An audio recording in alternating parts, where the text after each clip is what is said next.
हमें जीवन में सत्य को स्वीकार करना चाहिए। हम अपने जीवन में अपने जीवन में हर चीज़ अच्छा होना चाहते हैं।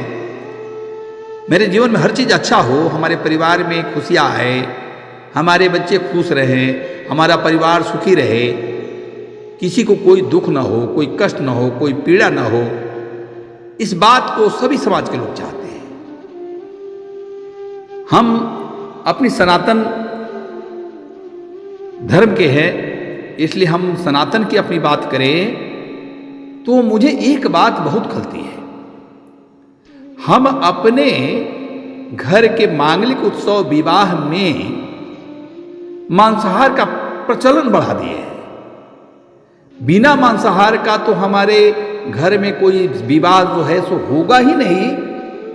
हमें तो गरिमा है, हमें तो वो प्रतिष्ठा चाहिए कि हम समाज में अपने घर परिवार के विवाह में किसी को चिकन खिला रहे हैं, बिरयानी खिला रहे हैं, मांसाहार खिला रहे हैं। हमें गर्व महसूस होता है।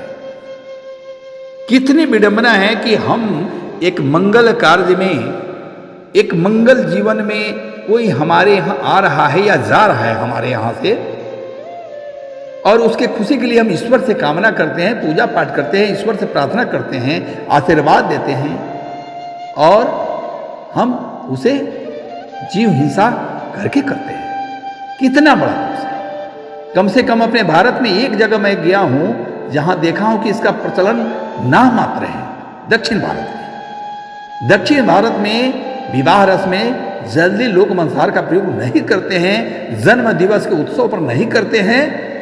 आज भी वहां केला के पत्ते में सुसज्जित शुद्ध व्यंजन खिलाए जाते हैं मेहमान। मुझे आश्चर्य है कि हम अपने उत्तर भारत की बात करें, यहाँ और सब भारत में जो हमारे बिहार में हैं, उत्तर प्रदेश में हैं, ये सब की बात करें तो मैं देखता हूँ कि मैं एक बात आपसे पूछना चाहता हूँ। ठीक है, आपकी मन स्थिति है, आप ये चाहते हैं कि मांसाहार का प्रयोग करें तो आप करिए, लेकिन आप हमारे सनातन संस्कृति का पालन भी तो करते हैं।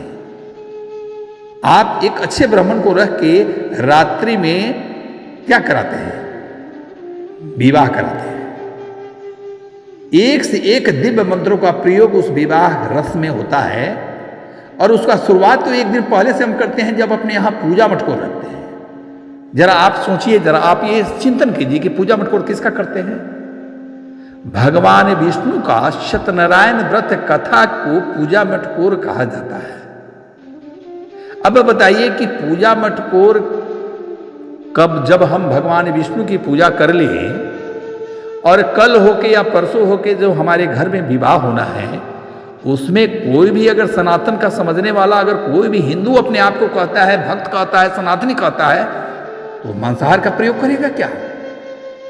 जिस घर में 2 दिन पहले, 1 दिन पहले भगवान विष्णु की पूजा होती है पूजा मटकोर के लिए, उस घर में मांसाहार आ सकते हैं क्या? इस शास्त्र में ये मनुष्य का घोर पतन है। इसको अगर नहीं आप रोकते हैं तो आपका समाज धीरे धीरे आपका दूषित होता चला जाएगा। आप ईश्वर से प्रार्थना करते, ईश्वर का आशीर्वाद लेते हैं, तो आप सात्विकता की तरफ आप ध्यान दीजिए। आप जब हरि की पूजा करते हैं तो कभी भी घर में मांसाहार नहीं करना चाहिए। अपने जन्म दिवस में अपने बच्चे के लिए ईश्वर से आशीर्वाद मांगते हैं कि हे प्रभु, हमारे बच्चे सुखी रहे, दीर्घायु रहे, निरोग रहे, स्वस्थ रहे, यशस्वी रहे, और किसी जीव का मांस लाके भोजन में खिलाते हैं, पिलाते हैं, हंसते हैं, गाते हैं, नाचते हैं। कैसा घोर, माने मुझे तो हंसी आती है ऐसे व्यक्ति पर।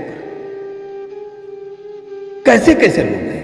अपने बारे में तो सोचिए, मेरी बात छोड़ दीजिए, मुझे 4 गाली दीजिएगा कि मैं इतना कठोर वचन आपको बोल रहा हूं, लेकिन आप अपने बारे में सोचिए। आप अपने बच्चे के लिए, अपने लिए, अपने परिवार के लिए आशीर्वाद चाहिए ईश्वर से, वो अच्छा रहे। आप क्या कर रहे हैं? ये मांसाहार भक्षण दूसरे को करा के अच्छे अच्छे व्यंजन शाकाहारी में क्यों नहीं खाते, खिलाते हैं? कम से कम उस दिन तो, बाकी दिन खाइए, उस दिन तो मत खाइए। वो तो किसी का जन्मदिन है,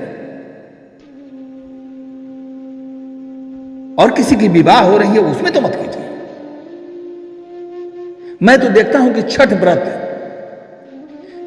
व्रत में लोग कार्तिक मास में छोड़ देते हैं। लगभग सारे हिंदू जो छठ करते हैं उनके घर में मांसाहार नहीं बनता है। लेकिन जब घाट से जब लोग लौटते हैं, अरे बाप रे बाप, दुकानों पर इतनी भीड़ होती है मांसाहार खरीदने के लिए।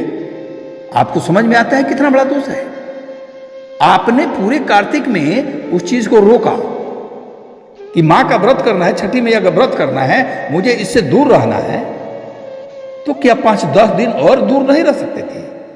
कार्तिक बीतने का इंतजार नहीं कर सकते थे? ये प्रसाद पूरा घर में समाप्त हो जाए उसका इंतजार नहीं कर रहे थे? आप वही मांसाहार लेकर उसी प्रसाद से खाते हैं, खिलाते हैं। हद हिसाब है, कहां गई है बुद्धि? इसीलिए मैं कह रहा हूं कि कलयुग में मनुष्य का पतन हो रहा है। भले धर्म कितना भी बढ़ जाए, लोग धार्मिक कितना भी हो जाए, मंदिरों में भीड़ कितनी भी हो जाए, बाबाओं के पास भीड़ कितनी भी हो जाए, लेकिन हमारा पतन हो रहा है, इस बात को समझ।